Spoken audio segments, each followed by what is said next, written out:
Ya a partir de la próxima semana se deben de generar evaluaciones. Entonces, la evaluación de esta temática será el próximo viernes. El próximo viernes es, de acuerdo con este calendario, justamente el 13. Profe, pero las evaluaciones, según tengo entendido en el calendario que se fue comunicado en la universidad, es a partir del 16, la semana de evaluación. Sí, profe, es a partir del 16. 16. Ah, bueno, Sí, entonces señor. pasamos al 18. Que se debe generar la primera nota. Entonces, miércoles 18.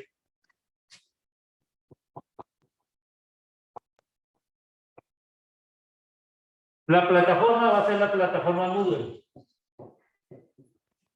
A través de esa plataforma será, todos ustedes estarán en las mismas condiciones. El tiempo de examen será de 1 hora 40 minutos, empezando puntual a las 8. Empezando puntual a las 8, se ingresa con una clave. La clave yo se la doy faltando 5 minutos antes de las 8.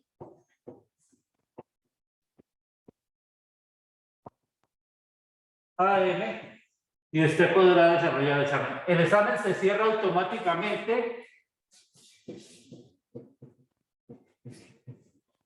Se cerrará automáticamente a las 9:40 AM. A partir de ese momento, usted tendrá de 9:40 a 10 AM tiempo para enviar la evidencia. ¿Qué es la evidencia? La evidencia es la hoja de trabajo de examen. Hoja.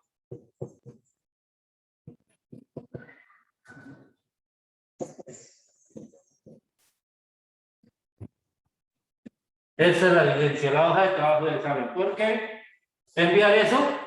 Por si usted tiene para alguna reclamación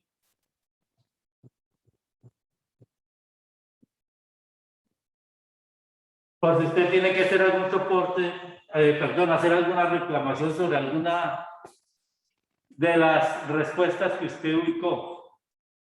Recordarles que puede ser que la respuesta haya que escribirla con punto y usted la escribió con coma, y entonces el sistema se la puede calificar con mal. Puede ser que la respuesta usted escriba en mayúscula y el sistema solo la tenía programado para minúscula y se la coloque mal. Entonces, ese tipo de situaciones que pueden presentar se sustentan con la hoja de respuesta, hoja de trabajo del examen. Tiene desde las 9:40 hasta las 10 AM para subirla. Tiempo más que suficiente ya que usted ha ido desarrollando el examen. El formato es un formato PDF. Un archivo PDF para subir eso. Eso significa que usted, pues, le saca una imagen a sus respuestas. Como ha estado trabajando, no demorará más de 5 minutos en tomar esas fotos con su celular o con el computador si tiene cámara, y de ahí enviar tiempo suficiente para subir eso al sistema. ¿Vale? Preguntas, inquietudes hasta aquí sobre esta parte que estoy comentando.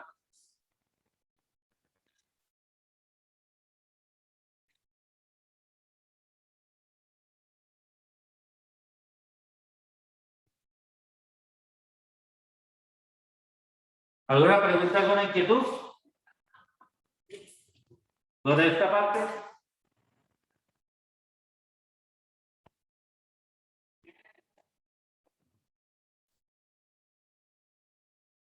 ¿Alguien tiene inquietud?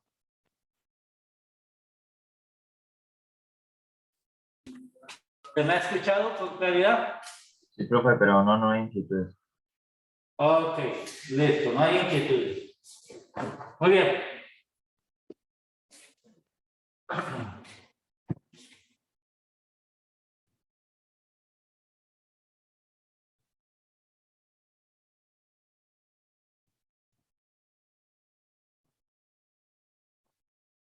Bueno, volviendo a nuestra pregunta inicial, ya que está la mayoría, ¿quién desarrolló el trabajo del circuito de RLC?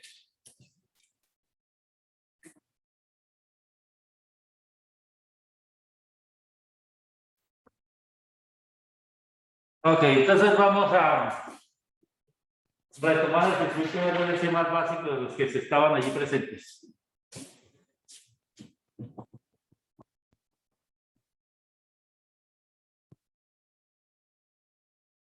El circuito de RLC tenemos una fuente de voltaje. Voy a cambiar de marcador porque no lo cargue. Constante. Una resistencia. El inductor. Y el capacitor.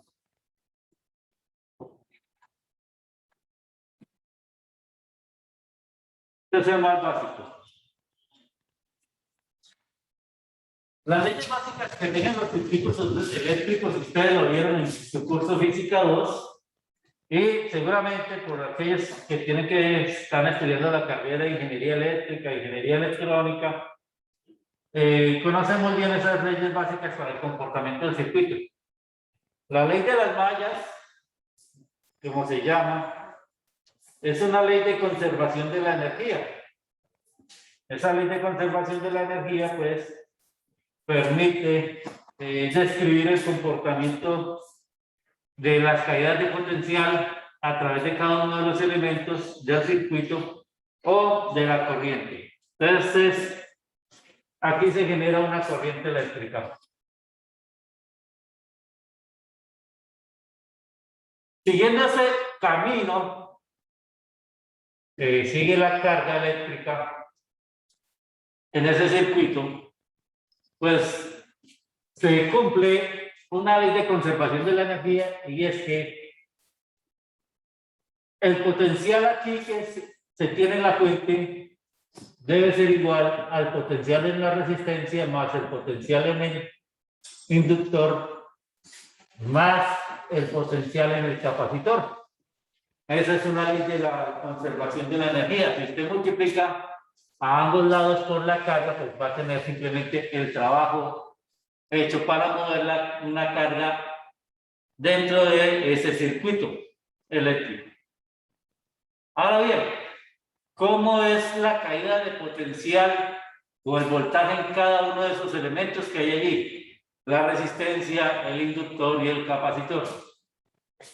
Esa caída de potencial, en el caso de la resistencia, simplemente es la corriente eléctrica por la resistencia que tenemos allí. En el caso del inductor, es simplemente la inductancia por la variación de la corriente eléctrica con el tiempo.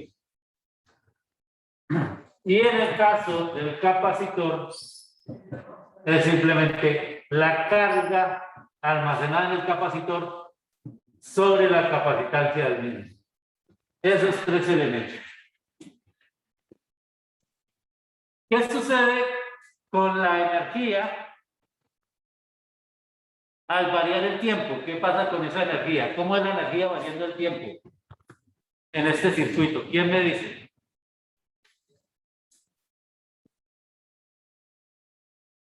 ¿Qué pasa con la energía en el circuito?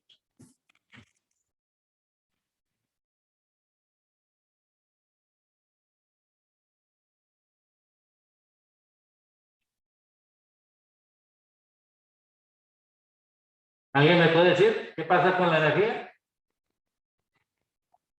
Lo dije hace un ratito. ¿Cómo es la energía variando en el circuito? ¿Sí se aprecia el tablero? ¿Sí se puede apreciar lo que parece escrito en el tablero? ¿Me confirman? Sí, profe, sí se ve. Claro. Ok. Entonces, ¿qué sucede con la energía?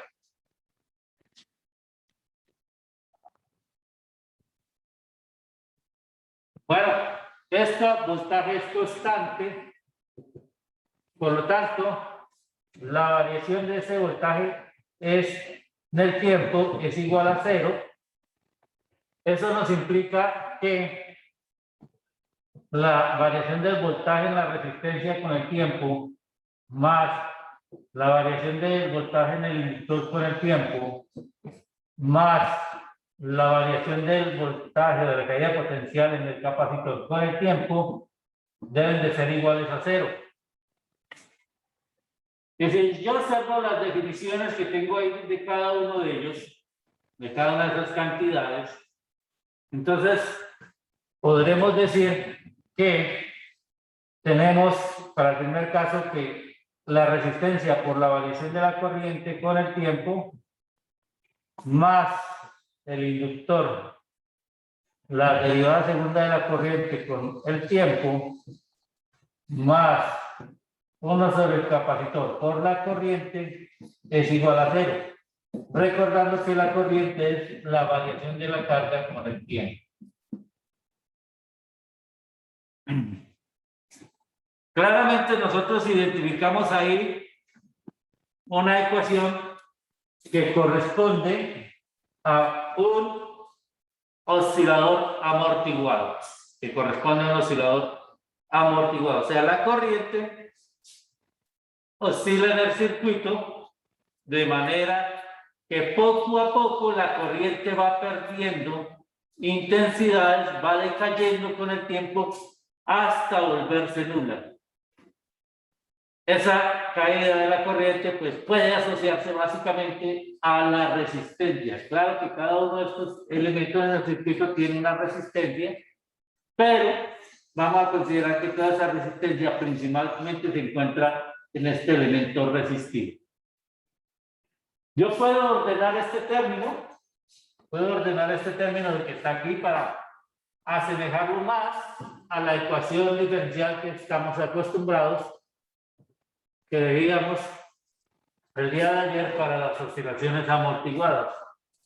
Puedo escribir derivada segunda de la corriente respecto al tiempo más al cuadrado más R sobre L, derivada primera de la corriente respecto al tiempo, más 1 LC por la corriente igual a 0. Eso ya se me asemeja más a la forma que hemos venido trabajando, que hemos venido revisando en estos días, y ayer específicamente, ustedes acaban de mirar los videos y podemos entonces escribir de la siguiente manera. El factor 2 gamma, que es el factor resistivo, es R sobre L, y el factor omega sub 0 cuadrado es 1 sobre LC. 1 sobre LC. Esos dos factores. Y así tendremos la descripción más adecuada, como veíamos nosotros ayer cuando hacíamos ese corto resumen de nuestra ecuación de oscilaciones amortiguadas para la corriente que hay presente en el circuito.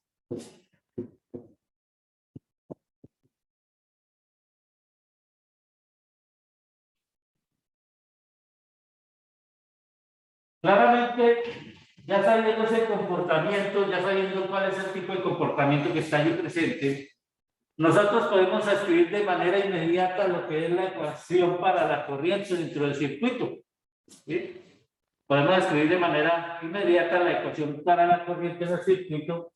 Y esa ecuación, como sabemos, tendría una forma que es una I sub 0, una corriente que nosotros llamaríamos inicial, depende de las condiciones en que se genere esa corriente dentro del circuito. E a la menos gamma T, el término que nos dice cómo está cayendo la amplitud de la corriente dentro del circuito, seno o coseno, recordemos que no debemos asustarnos por eso, ya lo veíamos ayer en el ejercicio que trabajábamos. Simplemente hay que tener cuidado con las respuestas que estamos atendiendo o dando y aceptar ese tipo de solución. Este tipo de solución, recordemos que esta forma de solución de oscilaciones amortiguadas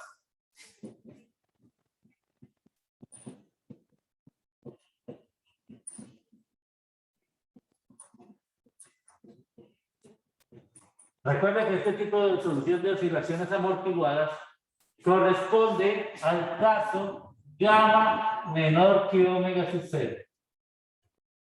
Si se da esa situación, entonces tendremos ese tipo de solución o ese tipo de comportamiento para la corriente eléctrica y deberíamos entonces encontrar que la frecuencia de estas oscilaciones amortiguadas, algunos textos o en algún ejercicio ustedes van a encontrar aquí la letra A, como veíamos ayer en uno de los ejercicios, es simplemente la raíz cuadrada de omega sub 0 al cuadrado menos gamma al cuadrado. ¿Sí? Sería simplemente esa situación.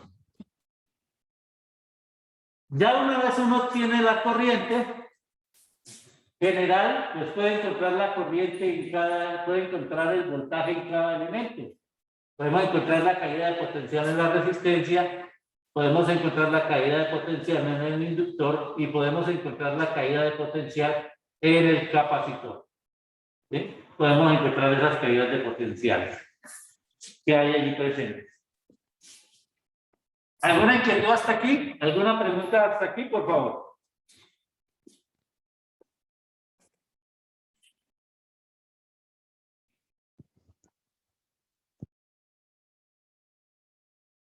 ¿Johan? No, señor, ¿No? por mi parte. Sí. De su parte no hay preguntas. Ok, listo. Entonces, lo primero que deberíamos de hacer para fijarnos es encontrar o saber los parámetros omega sub 0 y gamma, por ejemplo, de algún sistema que queremos estudiar, que son los que nos permiten hacer comparaciones. Supongamos que, como modo de ejercicio, tengamos una resistencia de 10 kiloohmios, una inductancia de 10 milihenries. Voy a trabajar factores de 10 para que sea fácil hacer el cálculo a mano ustedes allí, y una capacitancia de 100 picofarads. 100 picofarads. De acuerdo con estos valores que tenemos allí, que hemos inventado acá, no nos interesa aquí el valor de la fuente por ahora, porque lo que queremos es verificar si se cumple esta relación de acá. Si queremos verificar si se cumple esa relación de allí. Entonces, si se cumple eso, de acuerdo con estos valores que hemos generado allí, ¿cuánto valdría omega sub 0, la frecuencia de oscilación natural del circuito, y cuánto valdría gamma?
Victoria, ¿algún valor?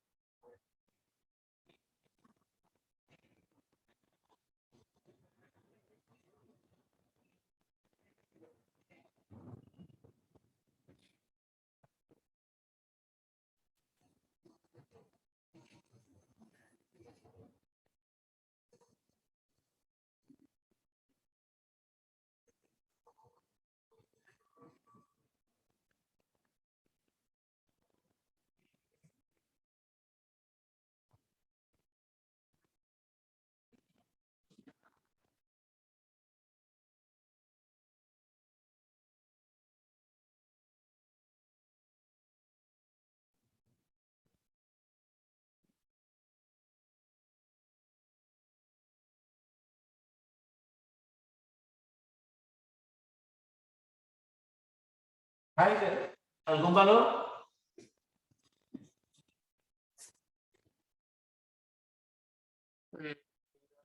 Y Heider escribió por el chat. Cuando dices que salía 0.5, ¿a qué cantidad te estás refiriendo, Heider?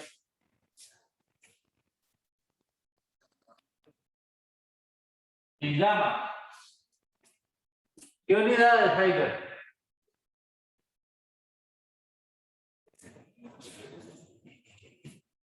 Ahí por el chat, Heider. ¿Qué unidades?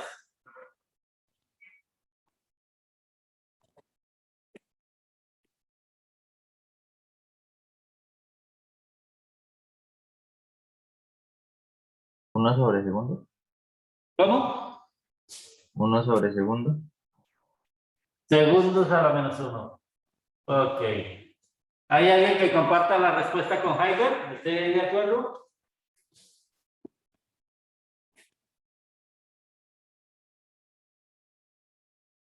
Sí, profe, da 0.5. Sí, claro, miren. 10 dividido 10. Ojo. Y Profe, aquí pero, viene la situación. profe, Aquí pero ahí dice está kilonios y abajo está y 1000 aquí a la menos 3. million henries. Entonces será simplemente decir 10 sobre 10. O No, sea, profe, pues a mí me ojo, dio 500.000. bueno, 500.000. Yo dividí 10.000 entre 10 por 10 a la menos 3. A ver, ¿cómo dice 10? Dijo, a ver, ¿qué dijo? A los 10.000 de los ohmios O sea, 10 por 10 a la a la 3. 3. Sobre En 10 ohm. Sobre 10 por 10 a la menos 3. por 10 a la -3.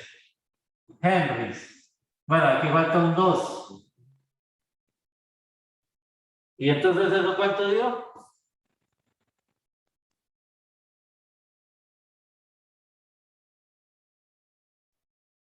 500.000. 500.000. 5 por 10 a la 5.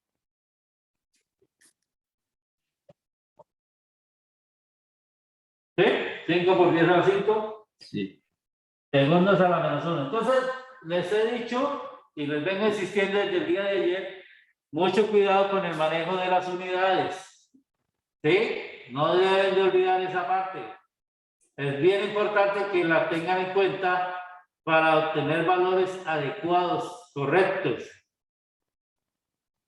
Cuando me dijeron que valían 0.5, pues sí, yo solamente tomo el número y las unidades que en física, en ingeniería, ustedes también tienen que manejar el tema de las unidades. Luego les insisto. Y ese es un punto que va a ser fundamental a la hora del examen. El examen, la pregunta puede decirle a ustedes las unidades en centímetros, por ejemplo, como el problema de ayer del péndulo simple, que la longitud estaba en centímetros. La gravedad está en otro tipo de unidades, metros sobre segundo cuadrado, y, por ejemplo, decirle cuánto tiempo ha transcurrido en minutos. Entonces, usted hace un cálculo y hizo el número bien, de pronto hizo la transformación de la unidad bien, pero no expresó en minutos, como era que pedía la respuesta. Entonces, ¿qué va a salir? Usted marca una respuesta y le va a salir mala, pero ¿cómo así? Si yo hice la transformación de unidades para que pudiera cuadrar los cálculos, saqué el número, eso me da la calculadora, pero ¿cómo así que la respuesta está mala? Porque seguramente usted está haciendo una respuesta que era en segundos y el problema se lo pedía en minutos. Entonces, eso deben de tener cuidado. ¿Vale? Por eso están los soportes. Muy bien. ¿Cuánto me da la frecuencia angular?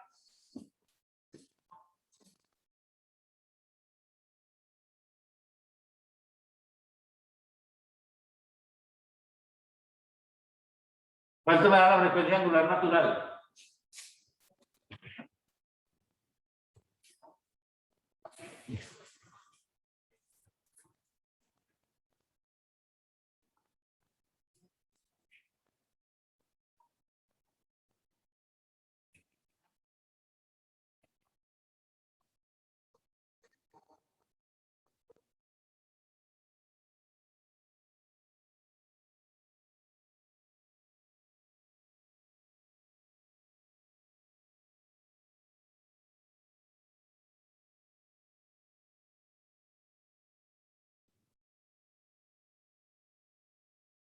A mí la frecuencia angular me dio 1 por 10 a la 6 radianes sobre segundo.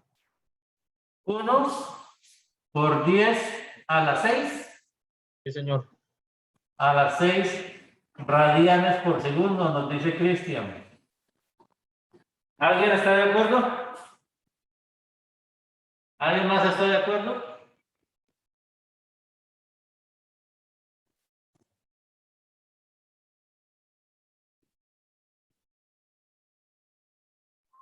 Sí, profe, a mí también me dio lo mismo. ¿Qué? Picofaradios, ¿qué significa pico? A la menos 12. ¿Cuánto? A Por la 10 a la menos 12. Un pico. 10 a la menos 12. Muy bien. Listo. Entonces, estamos dentro de el rango pico y mili. Bueno, entonces 10 a la menos 6. Yo cogí ese resultado. Entonces, ¿qué estamos observando nosotros en este cálculo? Pues que efectivamente, si comparamos los valores de la frecuencia natural y de del factor gamma, pues estamos en esta condición que tenemos aquí y con eso podremos garantizar que bajo la condición de un potencial aquí constante, el comportamiento de la corriente en el circuito eléctrico va a estar dada por esta expresión. Claro, falta información, por ejemplo, sobre este desfase, ¿sí? Pero hay que mirar las condiciones iniciales del circuito, al igual de que la corriente I sub 0, la corriente inicial. Hay que mirar las condiciones iniciales en que sucede ese circuito. Puede ser que la corriente inicialmente sea 0 en el momento de iniciar el circuito y el desfase puede ser 0. Entonces hay que mirar un poquito más de información allí, pero lo que nos interesa es manejar esta parte de los factores gamma y omega. Bien. ¿Preguntas hasta allí?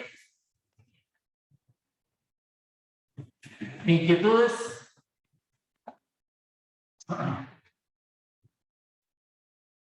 Recordemos un concepto que va a ser importante para mañana que entremos nuevamente al tema de oscilaciones forzadas y el concepto de resonancia. El concepto es de factor de calidad.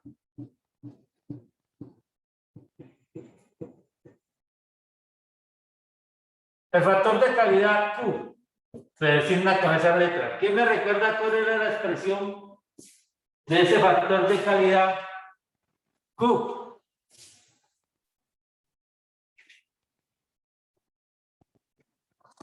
¿O qué representa ese factor de calidad Q?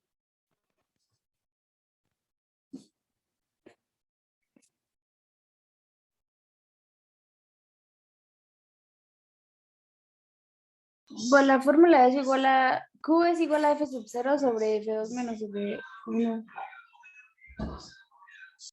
¿Sobre qué, Erika? F sub 0 sobre F2 menos F1. F sub 0, ¿Sí o así lo tengo yo copiado? F sub 0 sobre 2. F sub 0 sobre F2 menos F1. Muy bien, F2 menos F1. ¿Qué sería F sub 0? ¿Qué sería F2 y qué sería F1? F sub 0 es la frecuencia de resonancia y lo de abajo es el ancho de banda. Ok, entonces F sub 0 es omega sub 0 sobre 2pi, frecuencia de resonancia de este factor F2 menos F1 se le llama también el ancho de banda.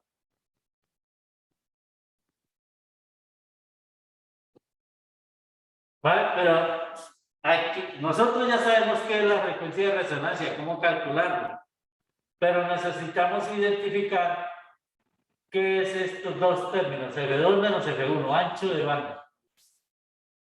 De forma básica y sin entrar en mucho análisis, que eso se podría hacer mañana, la expresión análoga a esa que nos acaba de mencionar Erika es esta: omega sub 0, 2 veces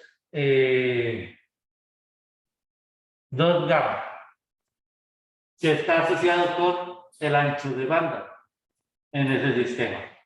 Esto es análogo a esto.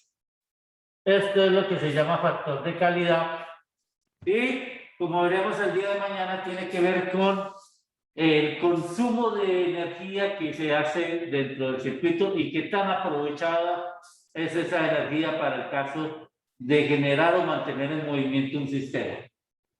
Significa, desde este punto de vista aquí, desde esta ecuación, simplemente que si este gamma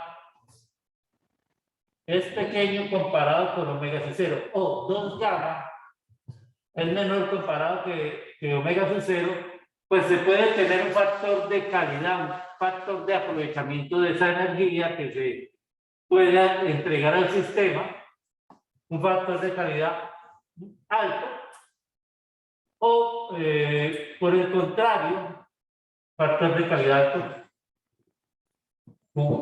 alto.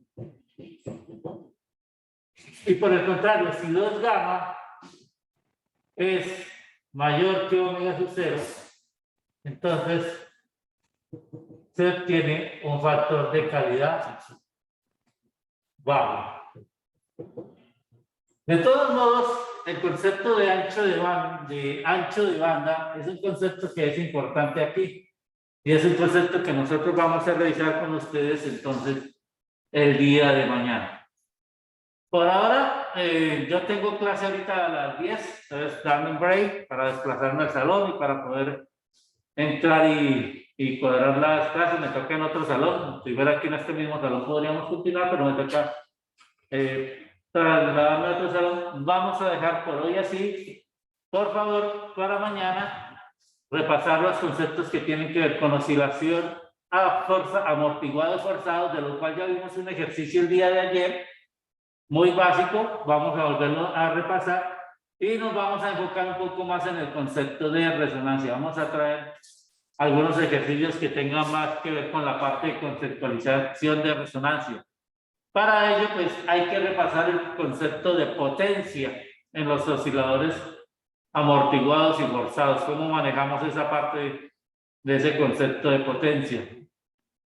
El concepto de resonancia como tal, y un concepto que introducen algunos textos con el cual no me siento como muy cómodo, porque creo que desvía mucho la atención del estudiante sobre el concepto en sí de qué es resonancia, que es el concepto de resonancia en amplitud. Y como a veces suele el estudiante confundir ambos conceptos, pues es importante que de pronto lo retomemos aquí y hagamos una buena claridad de qué es la diferencia entre el concepto de resonancia y el concepto de resonancia en amplitud. ¿Vale? ¿De acuerdo? ¿Preguntas e inquietudes, por favor?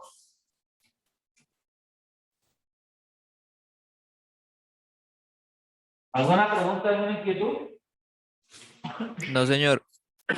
Bueno, entonces, no siendo más por el día de hoy, les agradezco la atención.